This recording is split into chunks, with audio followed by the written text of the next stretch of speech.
ጎንደር ምዘፍን እንደዘፍን የምትፈልጊ ከሆነ ግጥም ልጻፍ አልኩና ኃይለኛ ግጥም ነው የጻፍኩት። በእውነት ነው ብላችሁ ጥሩ ግጥም ነው። ከታሪኩ ምዕራፍ ልጀምር ከጥንቱ በአዋጅ ተሰብስበው ከቤተ መንግስቱ የመከረለታ ጸንቶ በአንድነቱ ኧረ ወየው ወየው ወየው ለጠላቱ ጎንደሬን ያስከፋ ምን ይሆን ቅጣቱ ብሎ ነው የሚጀምረው።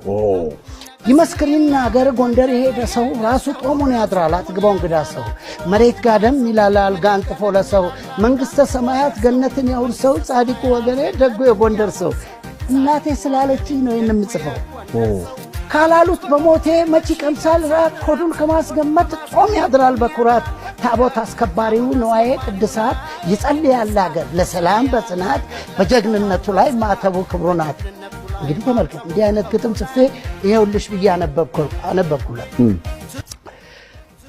ምንም አይል ጥሩ ነው ጥሩ ጽፋል ሞክራል እንደው ደህና ነው እንዴ እትዬ አንቺ እትዬ ነው የምላት እትዬ አንቺ ግጥም ታውቂያለሽ እንዴ አንተ እናት ሆኜ እንዴት አላውቅም አሁንም ትንሽ አሻሽለው አለችኝ።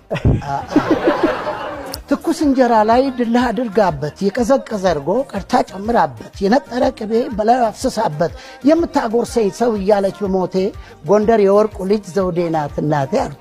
አሁን ጽፋ ለገባበት አሁን በቃ ዘውዲቱ ወርቁ ነው ስሟ ጎንደር የወርቁ ልጅ ዘውዴ ናት እናቴ አሁን ተጻፈ ግጥም ሰፋ ይሏል እንጂ